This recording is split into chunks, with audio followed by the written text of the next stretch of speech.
día. Listo, parece que somos los que somos, chicos. ¿Cómo les va? Bien. Bien, todo bien. Vamos. Perdón por la demora de ayer, pero la verdad que estoy con la cabeza en 1000 lugares. Mañana me mudo y tengo un desastre en la casa, pero bueno, veo que les llegó. A ver, chicos, ¿pudieron leer? Un poco. ¿Un poco? Bueno, esta clase de hoy tiene un poquito de historia y después no es muy complejo lo que vamos a ver. Por más que sea mucho lo que tuvieron que leer, no es muy complejo. La primera parte en general no les tendría que costar demasiado, sobre todo aquellos que ya hicieron la otra materia.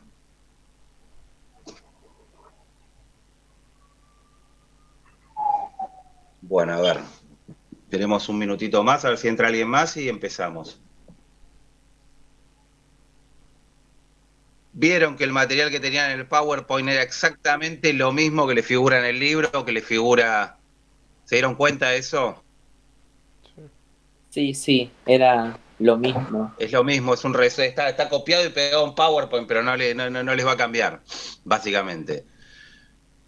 Bueno, antes de hablar de esto, hacemos un poquito de historia así muy brevemente.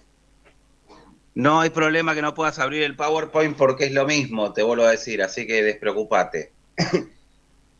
A ver. Estoy alérgico, porque encima la cantidad de polvo que con todo el tema de la mudanza es terrible. Bueno, a ver. Chicos, haciendo un poquito de historia, primer hecho, vieron que el texto de Villar Campos, si bien es largo, es entretenido, va. Dentro de todo se puede decir que es un texto ameno para leer. Hechos importantes que menciona el texto, después léanlo aquellos que no lo leyeron como para fortalecer un poquito más lo que estamos diciendo. Primer hecho que nombra, ¿cuál es? Revolución de Mayo. ¿En qué año fue esto? 1810. Muy Muy bien, 1810. ¿Qué pasa en 1810? Históricamente, ustedes saben bien que lo que era América, o lo que era la América española, estaba dividida en virreinatos, ¿estamos de acuerdo? Sí. ¿Y quién era el virrey?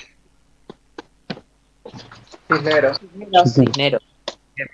¿Qué representaba Cisneros? A la corona española. Virrey La como corona española. Perú. ¿Cómo? A la A corona la o corona española. villa. Sí, era el virrey, es decir, era el que venía después del rey, era una persona nombrada para el rey para que ejerciera la persona del rey en América, básicamente, en los diferentes virreinatos. ¿Y qué pasaba en 1810?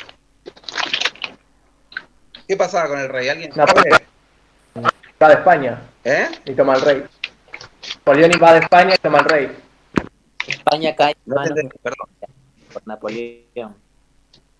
Claro, Exactamente, no había rey, chicos. Es decir, básicamente teníamos una persona que nos estaba gobernada que era nombrada por una persona que no estaba. ¿Estamos de acuerdo? Entonces, lo que había en ese momento, en 1810, era un problema de legitimidad, que aquel que nos estaba gobernando no tenía poder suficiente para gobernarnos, porque quien lo había nombrado no estaba, ¿está? Preso por Napoleón. Con lo cual, y acá es donde vienen las cosas que no nos habían enseñado cuando en la escuela. Primera junta de gobierno, es decir, se juntan los revolucionarios de Mayo y demás, ¿y qué hacen? Eligen una junta de gobierno para que nos represente. ¿Estamos de acuerdo? Sí. Sí. ¿Y quién fue electo en la primera junta de gobierno como presidente de esa junta? ¿Alguien sabe? Saavedra. Cisneros. Exactamente. El propio virrey fue elegido. La primera elección, lo que busca, por eso les digo que lo que nosotros entendemos como la Revolución de Mayo, el separarnos de España, etcétera, etcétera, etcétera, en realidad no fue tan así. En realidad los propios criollos, aquellos que ni siquiera eran criollos, aquellos que estaban más vinculados con España, lo que hacen es tratar de brindarle legitimidad a aquel que nos gobernaba.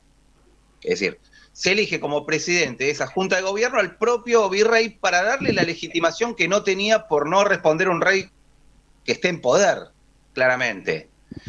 Y ahí es donde dice la historia que entran aquellos que nosotros estudiamos como los que repartían solamente escarapelas, ¿no? Entran los muchachos y lo que dicen, básicamente, según cuenta la historia, la frase es: elijan un gobierno en serio, porque si no tiramos al virrey por la ventana. Y ahí es donde lo que nosotros conocemos como la primera junta de gobierno fue la segunda, claramente. Eso es un hecho anecdótico, pero bueno, es donde se empieza a producir o se empieza a formar esto que nosotros conocemos como nuestro país actual separado de España. Es más, otro hecho para destacar: Estados Unidos tarda un tiempito interesante desde que se revoluciona hasta que se independiza. Nosotros también tardamos 6 años. Pero ¿cuál es la diferencia entre Estados Unidos y nosotros? ¿Qué pasó con Estados Unidos cuando se independizó? ¿Alguien sabe?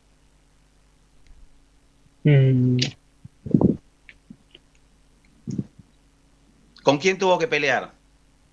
Contra Inglaterra. Exactamente. Estados Unidos tuvo que pelear contra aquellos que los gobernaban, es decir, contra la corona vigente. A nosotros, desde que nos revolucionamos hasta el momento de la independencia, realmente no nos vino a buscar nadie.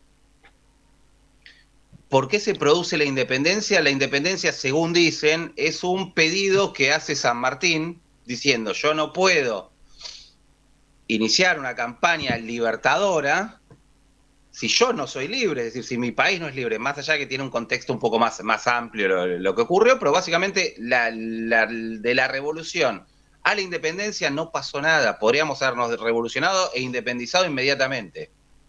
Más allá de que cuando vean un poco de constitucional profundizado en la facultad van a ver que en el medio hubieron varios intentos para volver, y hasta antes de la Constitución les estoy hablando, ni siquiera en ese periodo de 6 años, hasta antes de la Constitución del 53, 52 en realidad, hubieron varios pedidos para volver bajo el ala de la corona española.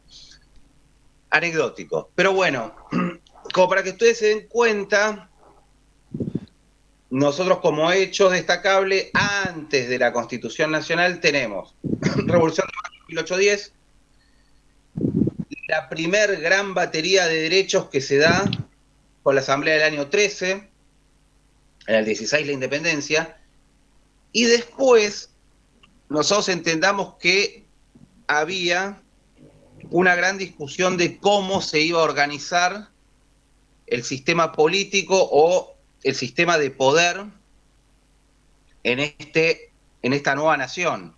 ¿Quiénes eran los que discutían esto? ¿Se acuerdan cuáles eran las dos corrientes? Federales y unitarios. Federales y unitarios. Para aquellos que les hago una descripción bastante simple, que es un régimen unitario o un régimen federal. En el régimen federal, que es el que tenemos nosotros actualmente, entre comillas, porque tampoco es tan federal que digamos, el poder, a ver si usted lo entiende, está dividido en cada una de las provincias. Las provincias son las dueñas del poder, tienen el poder de la nación. Son un montón de provincias que se unen para formar una nación. Cada provincia tiene el poder y lo que hace es dar poder hacia arriba para crear la nación, ¿está? Pero todo aquel poder que no dan lo siguen teniendo las provincias. O sea, el poder va de las provincias hacia la nación. Eso es un régimen federal. ¿Se entiende o no? En el nuestro es más, la propia Constitución dice que las provincias mantienen todo aquel poder que no fue delegado a la nación. El poder es de las provincias y es la provincia la que se lo da a la nación. Mientras que en un régimen unitario, el poder está centralizado en la nación, es decir, en un único lugar, y es esta quien le distribuye el poder a las distintas provincias. Es al revés, va de arriba hacia abajo, es la nación la que le da el poder a las provincias. Ejemplo, Chile, ejemplo, régimen federal, quizás Estados Unidos, si quieren, o el nuestro. Nosotros tenemos un federalismo bastante unitario igual, ¿eh? ¿Quiénes son los que querrían un régimen unitario? Claramente Buenos Aires. Buenos Aires concentraba el poder económico. Sí, Alberti tenía bastante... Alberti, no, sí. Pero Alberti tienen que leer más que Alberti. Lean las bases de Alberti, que son muy interesantes en lo que fue la discusión con Sarmiento para la Constitución. No que lo lean ahora, pero les recomiendo que lo lean para la carrera porque les va a servir un montón. Profe, ¿Cava sería entonces como decir un sistema unitario? Cava no, porque Cava no, actualmente no es unitario, pero en realidad hay una mentalidad muy unitaria. Porque parece, a entender. Es que acá nosotros a nosotros digo, pues, a ver, les aclaro que en el interior somos porteños, para el interior del país somos porteños tanto lo de Ciudad de Buenos Aires como lo de Provincia de Buenos Aires, ¿eh? Es decir, todos porteños porque el puerto estaba en Buenos Aires. Entonces, ¿por qué? ¿Por qué estaba todo el poder económico? Básicamente porque todo llegaba por el puerto. Entonces, por eso somos porteños y por eso los porteños buscaban quedarse con un régimen donde, como son los que más aportan, algo que estamos escuchando últimamente mucho, es como que son una república aparte, es decir, como que acá se maneja, el poder tendría que estar concentrado y ellos dárselo a los otros.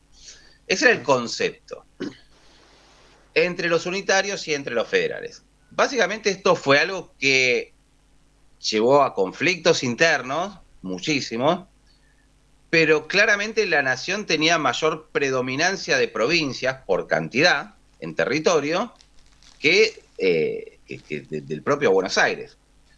Es así que tenemos 2 proyectos de Constitución Nacional. ¿En qué años? ¿Alguien sabe?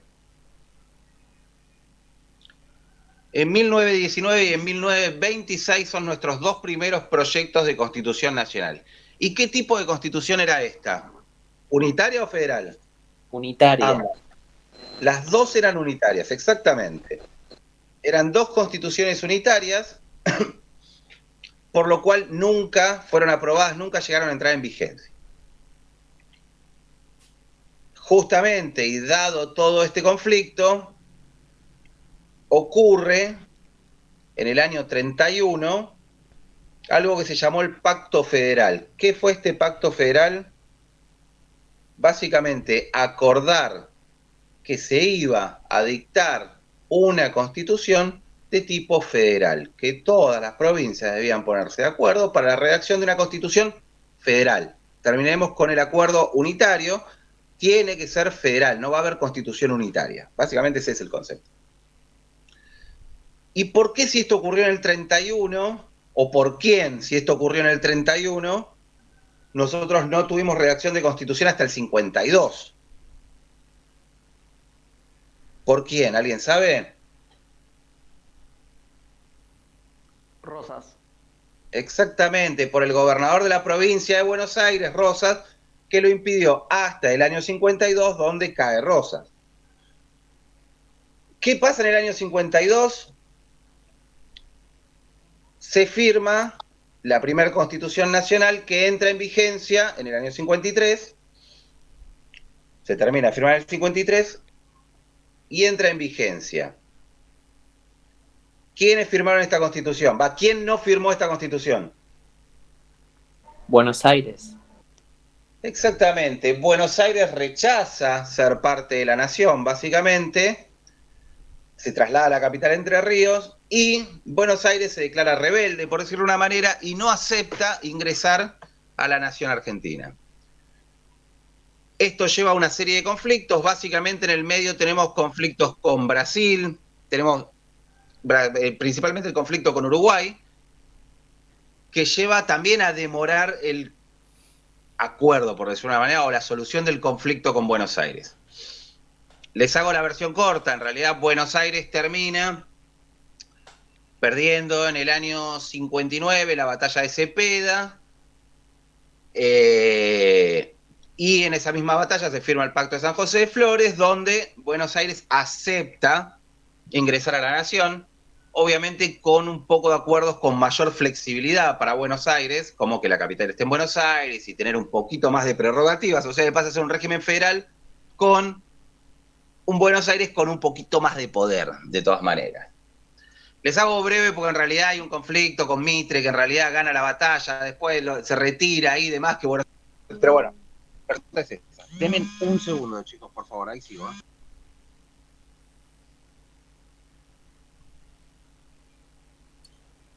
Chicos, pregunto mientras que el profe está hablando, ¿en qué año eran las dos constituciones, los dos proyectos de constitución que no llegué a escuchar?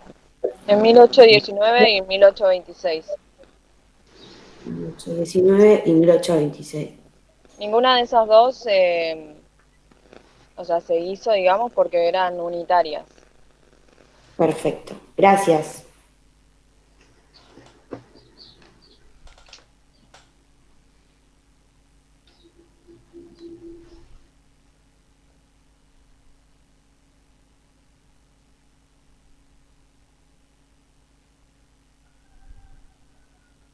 Perdón, chicos, pero que me están llamando de todos lados. Bien. Y acá tenemos... ¿Me escuchan? Sí. Bien. Sí. Y acá se produce, en este primer instante, lo que nosotros vamos a llamar nuestro primer momento constitucional. ¿Por qué nosotros hablamos, yo tengo mi criterio, y ahora se los voy a explicar, por qué nosotros hablamos de que la primera constitución no es simplemente la del año 53, sino que se habla de un periodo constitucional que va desde el año 53 hasta el año 60. La Constitución, en realidad, en el 53 hay una Constitución que es firmada por todas las provincias, menos por Buenos Aires. Eso es claro, hubo una primera Constitución. Hablan de que en realidad hubo un proceso de enmiendas y arreglos que llevaron a la Constitución totalmente redactada que se termina con la firma de Buenos Aires en el año 60. La verdad es que realmente hubo una constitución en el año 53 y en el 60, con el ingreso de Buenos Aires, hubo una reforma constitucional. ¿Está? Eso es así. Es decir, se modificaron artículos para que Buenos Aires ingrese sin más conflictos, básicamente, y aparte se aceptó un nuevo miembro dentro de la Constitución. O dentro de la nación, mejor dicho. Pero ¿cuál sería el problema de entender a la reforma del 60 como una reforma? Básicamente la Constitución Nacional tenía dos limitantes para esto. En primer lugar, cuando se redacta la Constitución del 53, dicen los propios constituyentes, en el texto constitucional, que esta Constitución no podía ser reformada dentro de un plazo de ¿cuánto tiempo? ¿Alguien sabe? 10 años. 10 años. Con lo cual, del 53 al 60, tenemos 7. Con lo cual no se podría haber reformado, no se podría entender la reforma del 60 como tal, que fue una reforma. Y por otra parte, que lo vamos a ver después, pero se los voy a aclarar ahora, para nosotros reformar la Constitución Nacional, ¿alguien sabe qué necesitamos?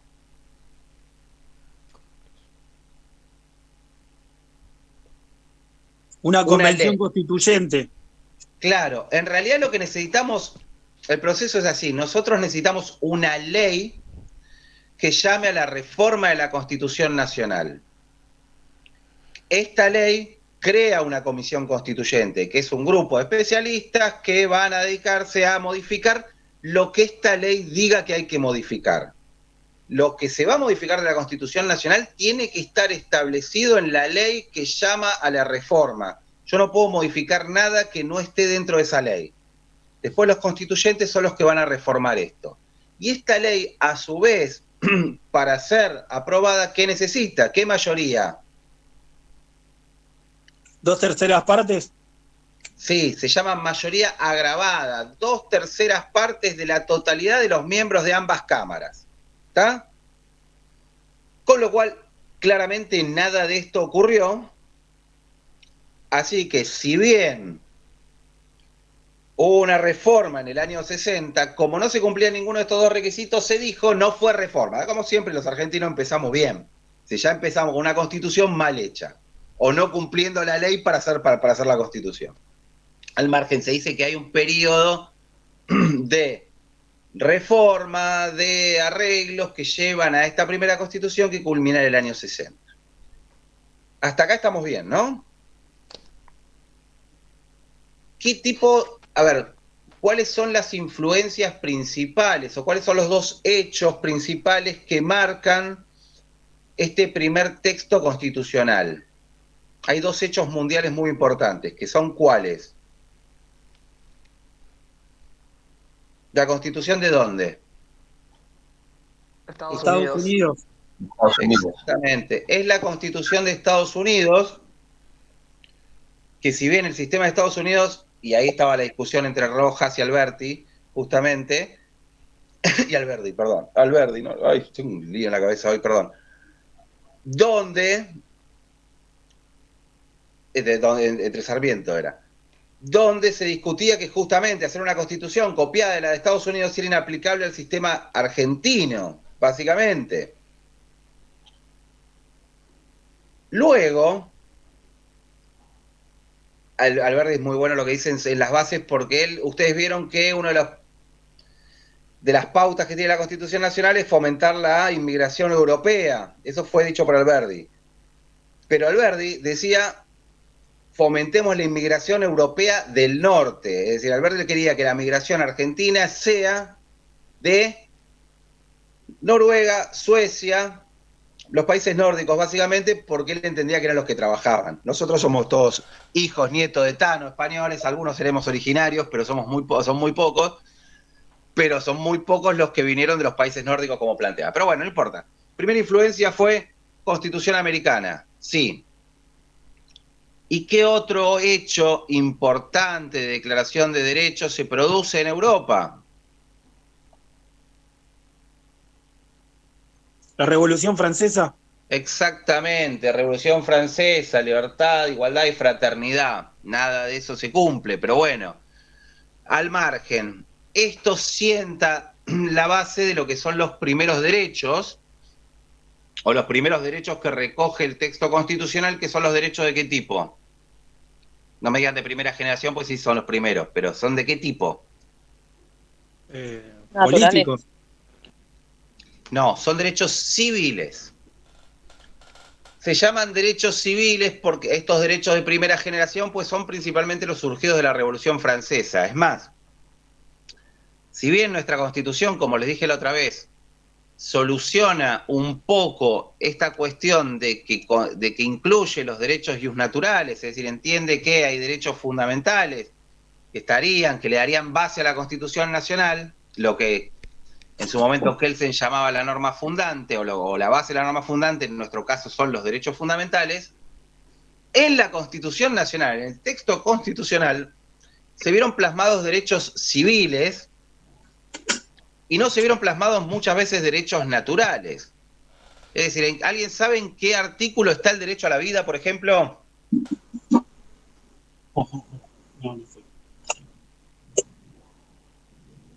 Primer derecho y más importante. Artículo 1. En ninguno.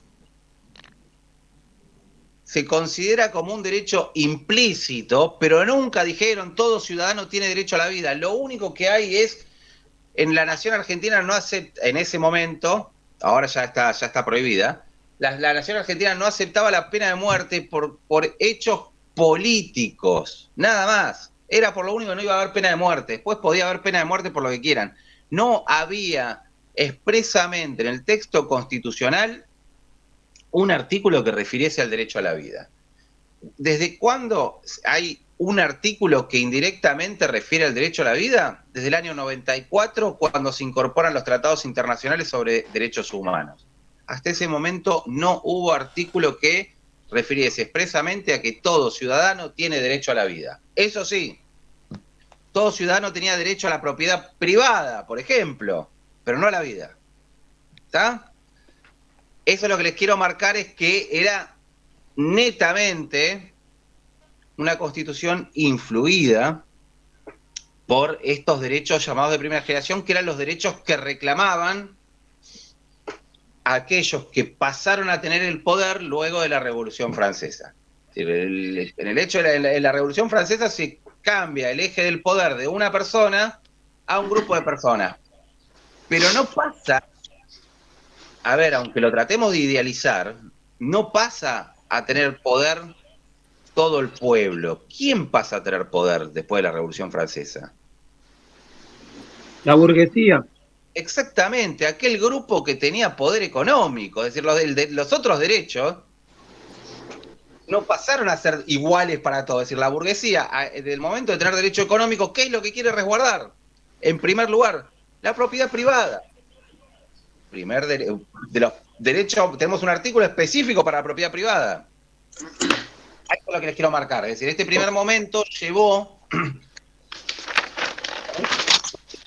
a que se produjesen abusos y abusos de todo tipo. A lo cual, en realidad en el año 49 se dicta una constitución nueva, 1949 ya, ¿no? Perdón, no podríamos ir para atrás. Se dicta una constitución nueva que es la constitución peronista, que en realidad si ustedes la leen es un libro. Es decir, tiene 4 veces el texto que tiene nuestra Constitución Nacional actual. Esta Constitución es dejada sin efecto, se mantiene el texto anterior, se prescribe al peronismo, pero de esta Constitución Nacional sobrevive un artículo. ¿Saben cuál es? El 14 bis. El 14 bis. Es decir, en el año 57 se toma como segundo momento constitucional, segundo momento de reforma, un artículo que viene a intentar solucionar en cierta forma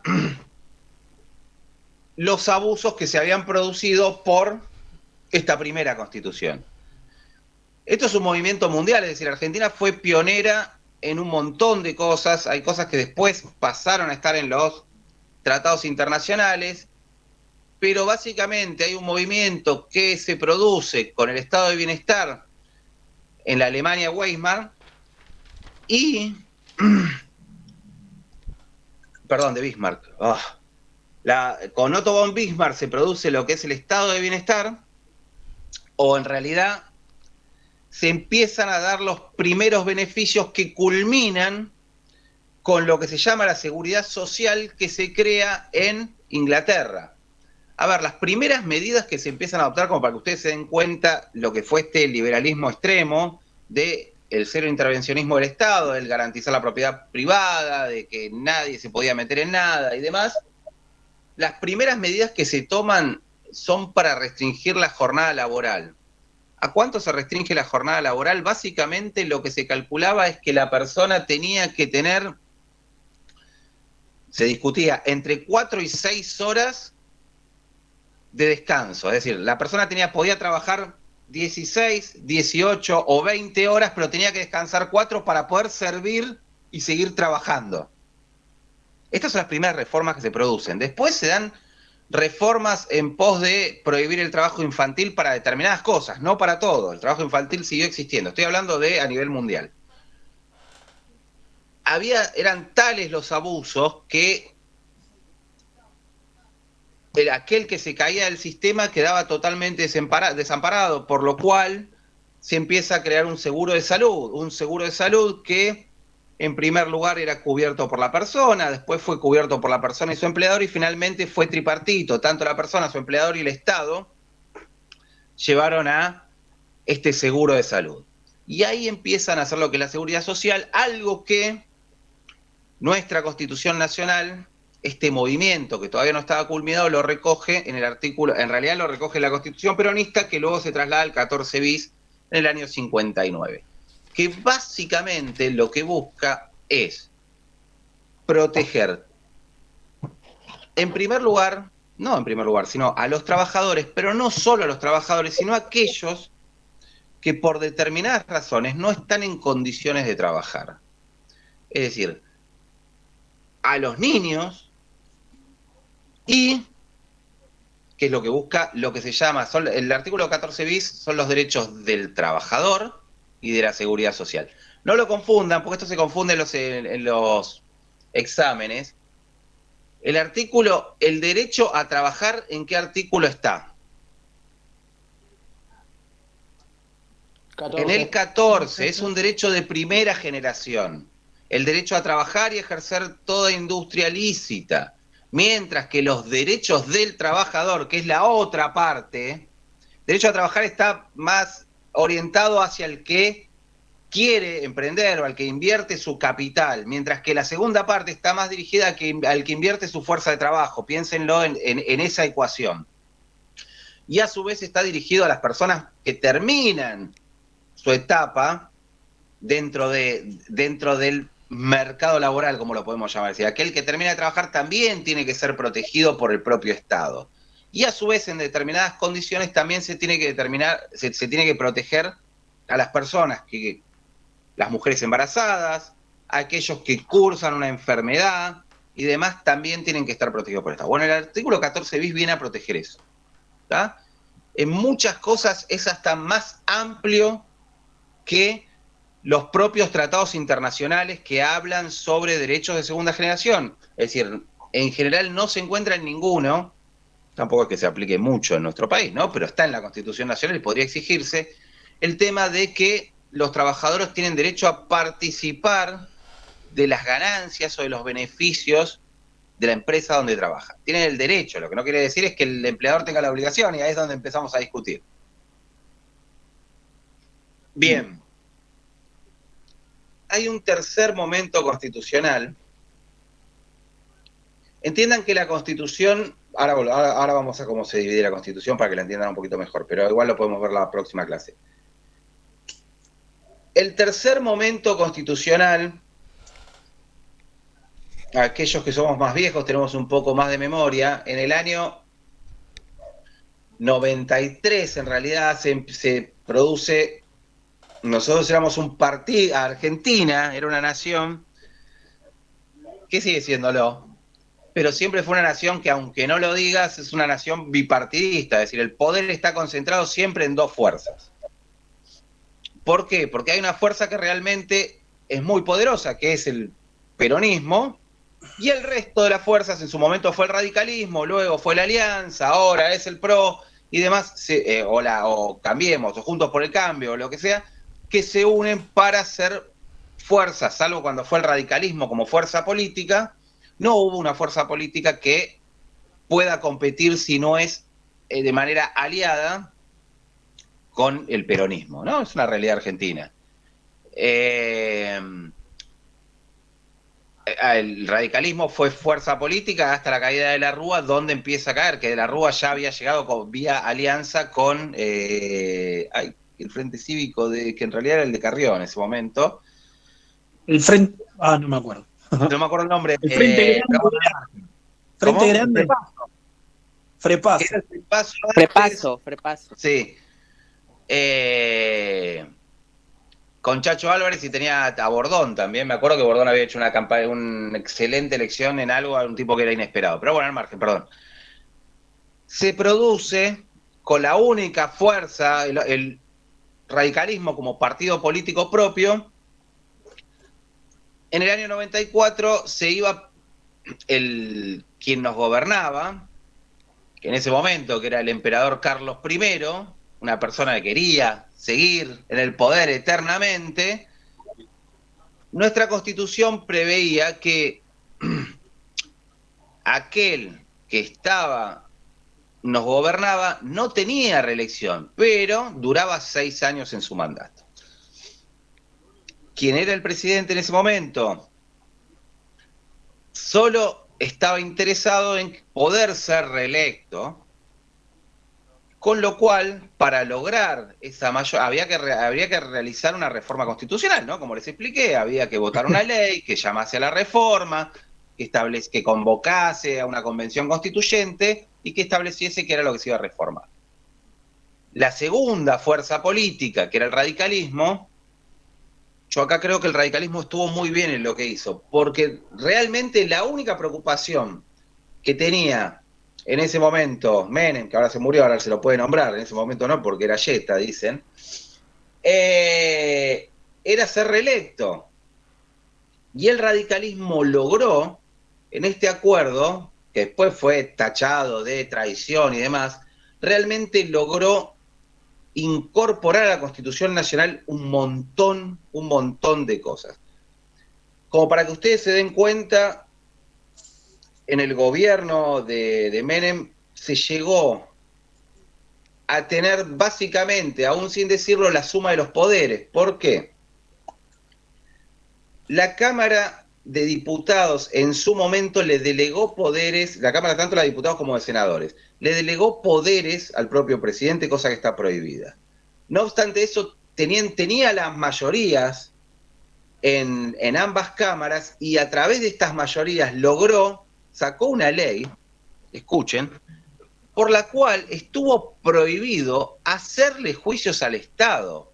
O sea, se podía hacer todo lo que quería como Estado y no tenías a quién reclamarle porque no se le podía reclamar al Estado. Más o menos es así el cuadro.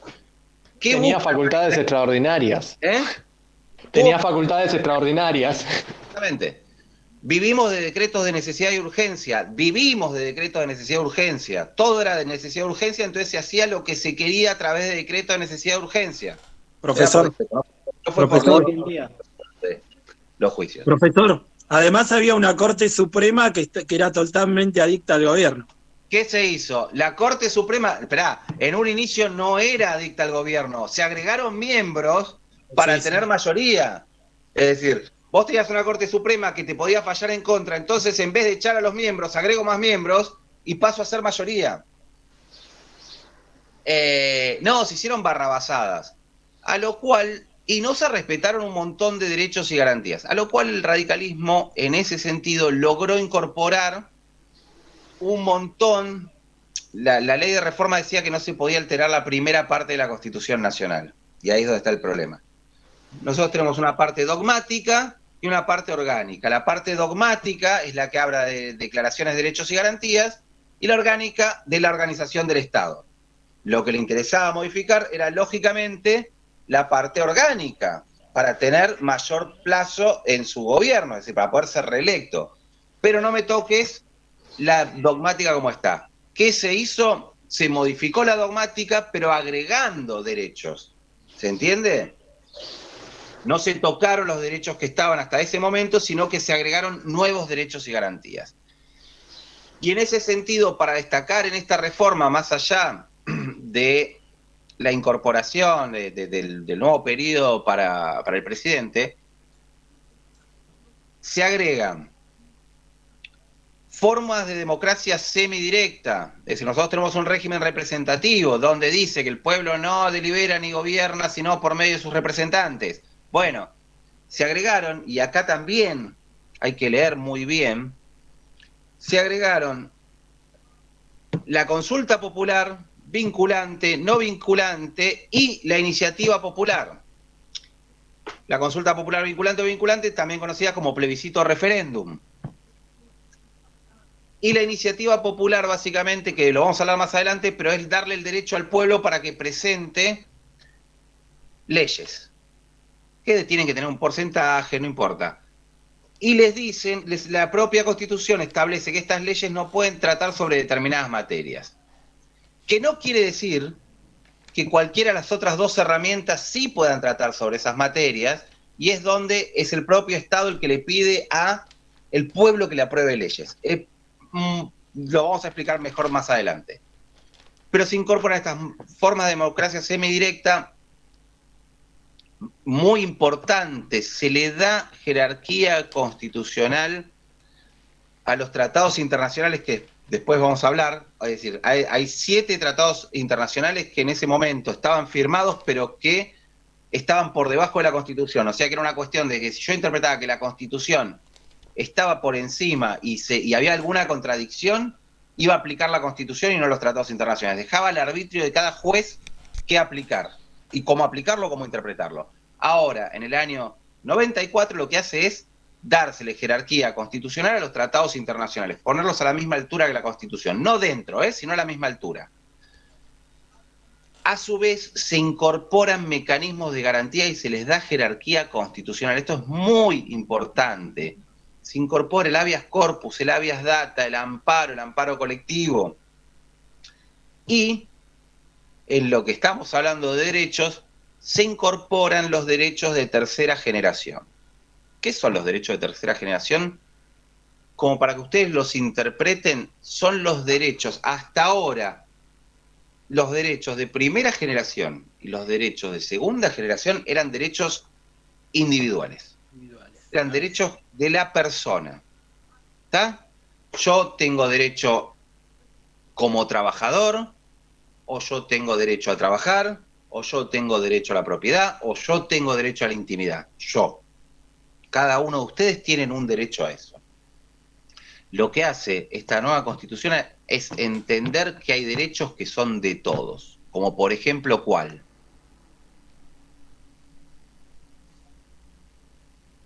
¿Cuál piensan que sería un derecho de todos? ¿Cómo? El ambiente. ¿Cómo? ¿El del ambiente puede ser uno? Exactamente. Todos tenemos un derecho al ambiente sano, no es de una persona. Es decir, también están los derechos del consumidor. Todos tenemos derechos como consumidores. Es decir, ya pasa más allá de todo, porque esto lleva a que se creen organizaciones para defender estos derechos de todos y nos representen a todos en estos derechos. ¿Estamos?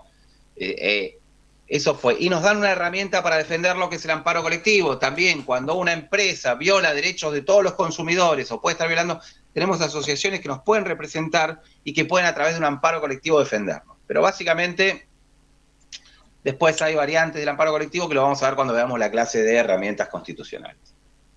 Pero básicamente es esto lo principal de la reforma del 94. Más allá de crear nuevas figuras como el jefe de gabinete, etcétera. Preguntas sobre esto. Profe, ¿en qué año fue lo del donde se incorporan los derechos de tercera generación? En el 94. Ah, ok. La última reforma de la Constitución Nacional, que fue en el año 94. Profe, entonces los recién nombrados serían movimientos constitucionales o estoy equivocada. Momentos constitucionales. Los momentos constitucionales son: primer momento constitucional, 1853 a 1860, con la incorporación de los derechos civiles, llamados derechos de primera generación. Segundo momento constitucional fue en el año 57, con la incorporación de los derechos sociales, que son los derechos del trabajador y de la seguridad social, derechos de segunda generación. Y los derechos de tercera generación se incorporan en el tercer momento, que es en el año 94, llamados derechos de incidencia colectiva. Así se llaman. Los derechos de todos, de un colectivo, de un grupo de gente. No quiere decir que seamos todos, pero sino de un grupo de gente, básicamente. No es el derecho individual de una persona.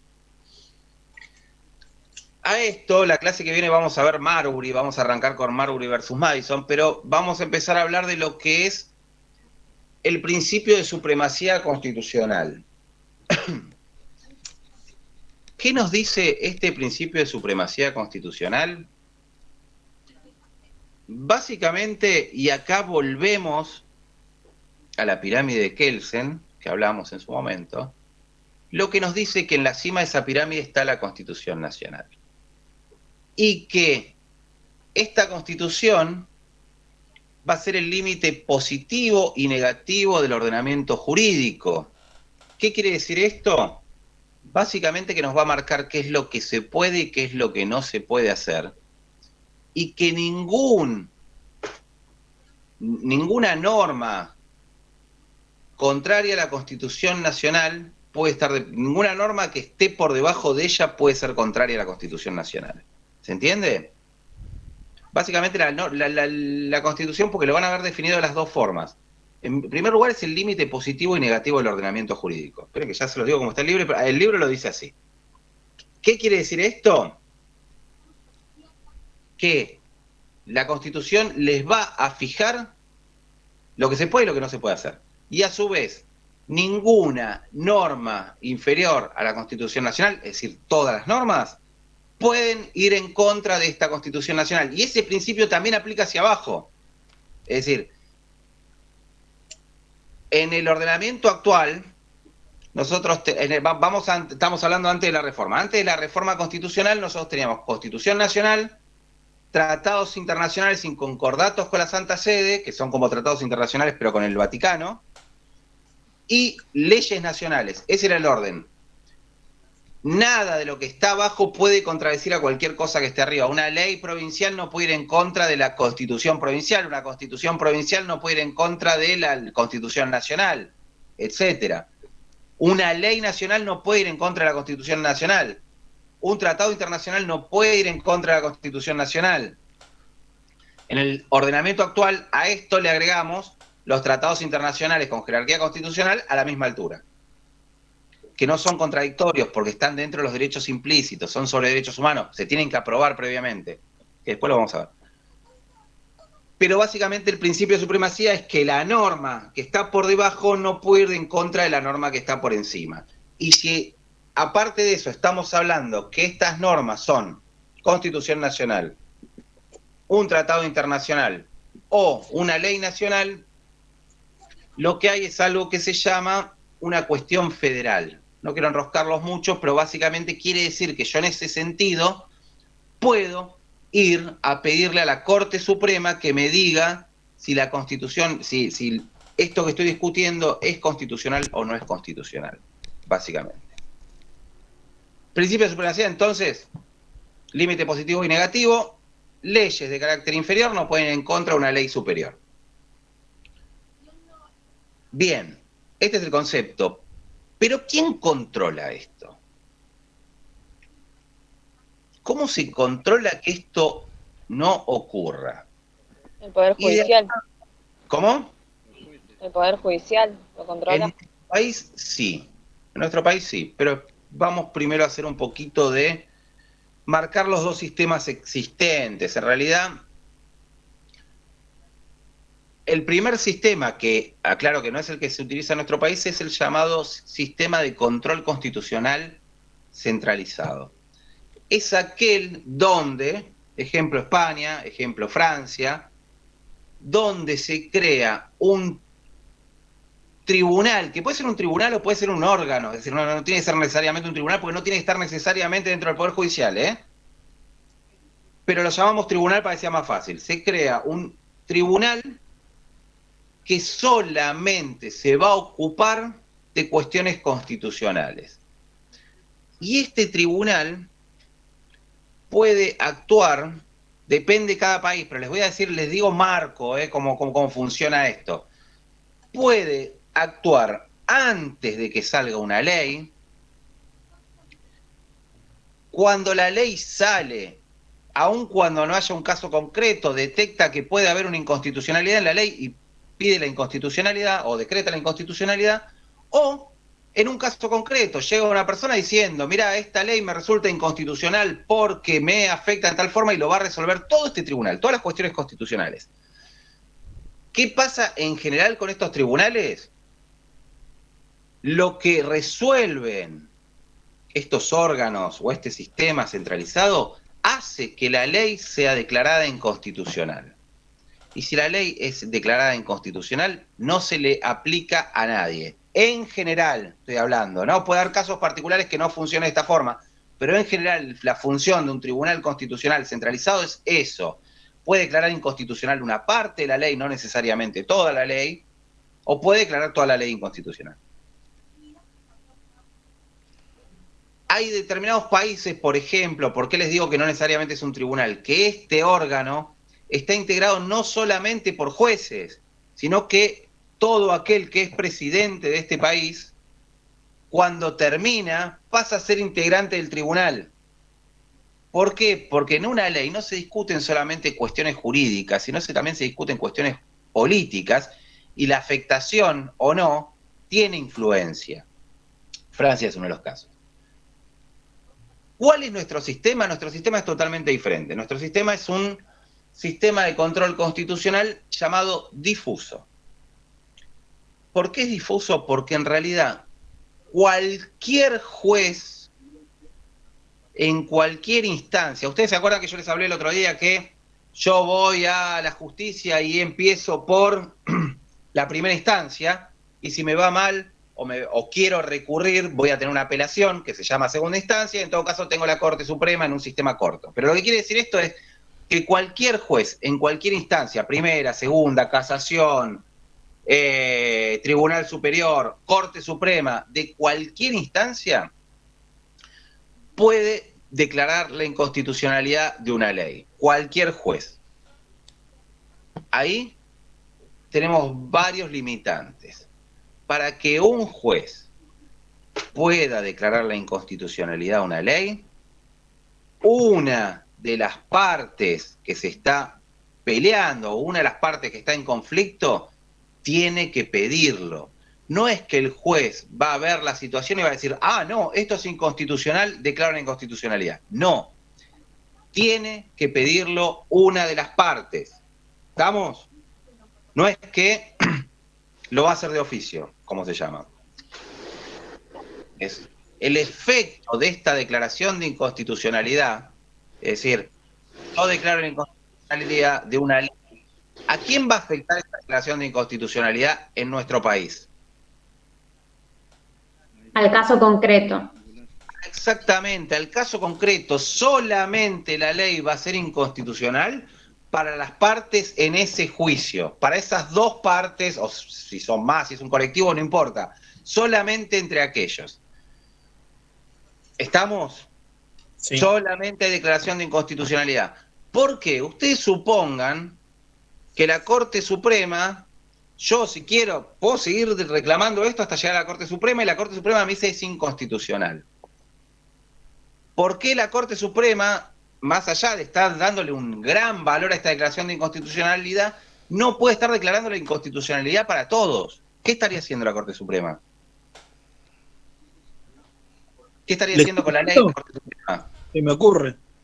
¿Eh? ¿Estaría legislando? Sí, estaría derogando una ley, y no puede.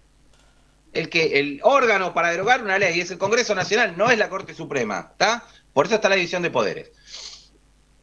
Hay algunos casos donde esta declaración de inconstitucionalidad puede,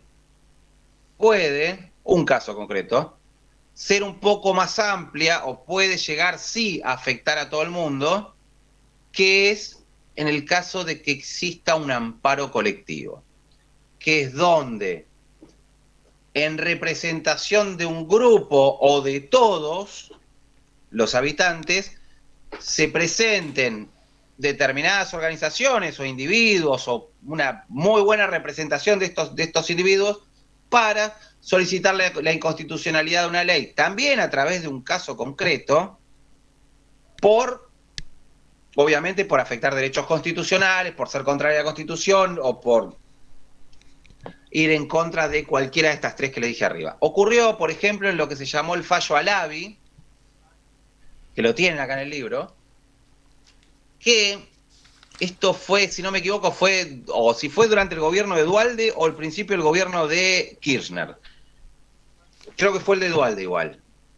Donde el Estado Nacional, a través del Congreso, sacó una ley a libro cerrado, es decir, una ley que no se debatió, no nos enteramos, y recién este hombre la encontró publicada en el Boletín Oficial con fuerza de ley, Boletín Oficial que no todo el mundo lee, donde el Estado Nacional le pedía a todas las empresas de telecomunicaciones, escuchen esto, que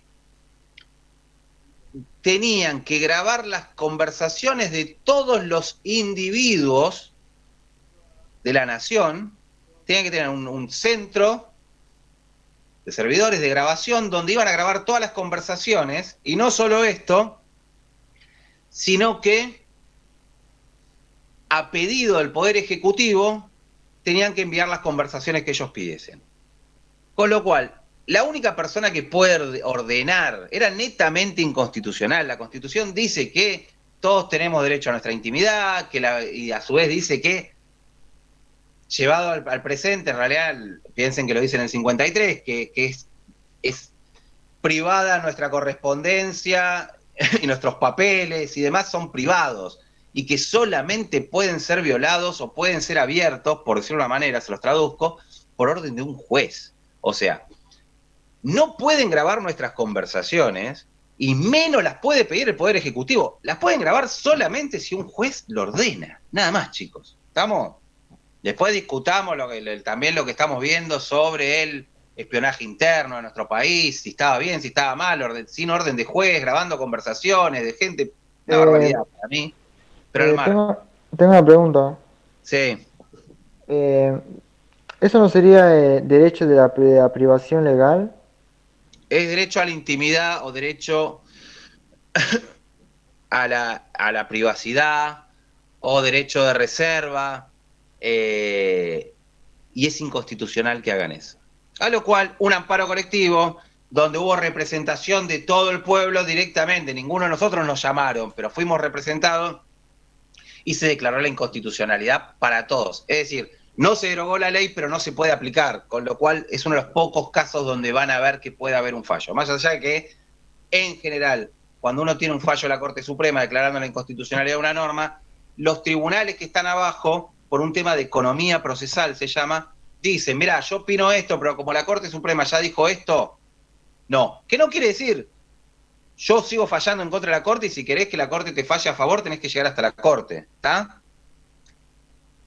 Pero básicamente esas son las características del régimen difuso. Cualquier juez de cualquier instancia, siempre y cuando las partes se lo hayan pedido, y solamente va a tener efecto entre estas partes. ¿Estamos?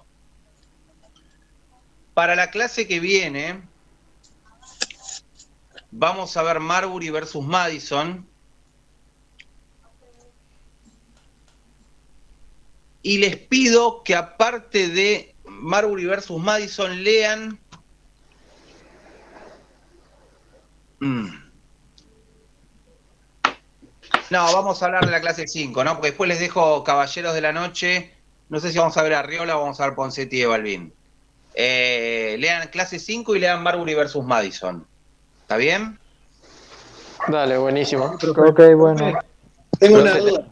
¿Te hago una pregunta? ¿Quién? Lo de Marbury versus Madison, ¿es lo que está en el blog o lo que está en el capítulo 2 del manual? Porque en el capítulo 2 del manual está todo completo. ¿Y qué? Lo de Marbury versus Madison, ¿hay que leer lo que está en el blog, que es solo un pedacito, o lo que está en el manual, en el capítulo 2, que habla sobre la Constitución, que está todo el fallo completo? Mira, a mí me interesa de Marbury que ustedes sepan interpretar qué fue lo que pasó, cuál era el contexto y cuál fue la situación que se le planteó a la Corte y qué fue lo que falló y en qué se basó la Corte de Estados Unidos para fallar lo que falló. Listo. Donde lo puedan identificar, si lo encuentran resumido y lo entienden, no tengo problema. Yo a Marbury les voy a dar un poquito más de contexto porque en realidad Marbury es un fallo político y no es un fallo jurídico. Sí. Acá, para que me quede en una duda pequeña, acá sí. Para que un juez declare inconstitucional una ley, tiene que tener ¿qué? ¿Había dicho? No me acuerdo de eso. ¿Qué tiene? No ya en el juicio, sino que tiene que pasar con esa ley. Esa ley tiene que ir en contra de una norma superior. Ah, ok. Es decir, si se opone principalmente a la Constitución Nacional, pero también si se opone a un tratado internacional o si se opone a una ley nacional, también podría llegarse a la Corte Suprema para decir que esa ley es inconstitucional, más allá de que no sea...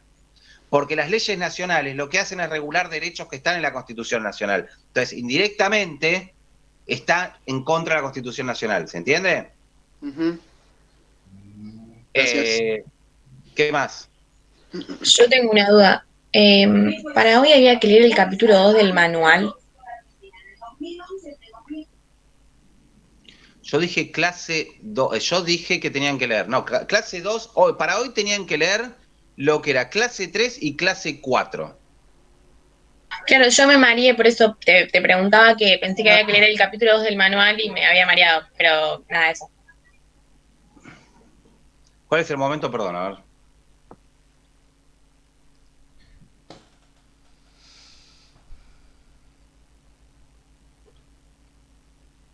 Vuelvo a decir, el momento del control de constitucionalidad en nuestro país se efectúa en una causa concreta, cuando yo tengo un conflicto contra otro u otros, donde le planteo al juez que la ley que me quieren hacer valer es inconstitucional, porque se opone a la Constitución Nacional o a un tratado internacional, por ejemplo, o va en contra de algún derecho de la Constitución Nacional, y el efecto que va a tener eso es que en el caso de declararse la inconstitucionalidad, el juez no va, esa ley no se va a aplicar para las partes, para los individuos que se están peleando en ese caso concreto. Básicamente ese es el momento y ese es el resultado o el efecto que va a tener esto. ¿Estamos? Profe, ¿Algo más? Sí. una pregunta. Hay un trabajo práctico que dice número 3 y después creo que en el próximo bloque hay otro. ¿Eso es algo para una guía para nosotros o vamos a ir haciéndolos? Como lo dije en la primera clase, los trabajos prácticos en principio les van a servir a ustedes para ejercitarse. Si yo veo que la clase viene muy lenta, veo que no saben nada, pero esto generalmente me va a pasar después del primer examen, donde hay quizás en la segunda parte metamos algún trabajo práctico. Pero en general no. Yo creo que ustedes vienen bien con el estudio, no lo voy a necesitar. Los trabajos prácticos son más una guía para ustedes. Perfecto. No sé, yo no grabo las clases, no sé si algunos de los chicos las graban, véanlo por WhatsApp.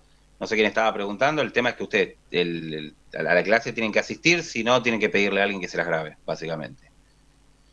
Bueno, chicos, muy buen fin de semana. Hay un grupo, listo, ya está todo. Sí, alguien la graba, profe. Listo, excelente. Gracias, igualmente, profe. Muy buen fin de semana. Me mandan consultas por la plataforma. ¿Está bien? Consulten, chicos, no tengan miedo, pregúntenme lo que quieran, yo respondo, Sí, así que... Pásenle el link para que entre. Muchas gracias, profe. Hasta luego. Chao, Gracias, profe. profe. Chao, profe. Hasta luego. A todos. Gracias, profe.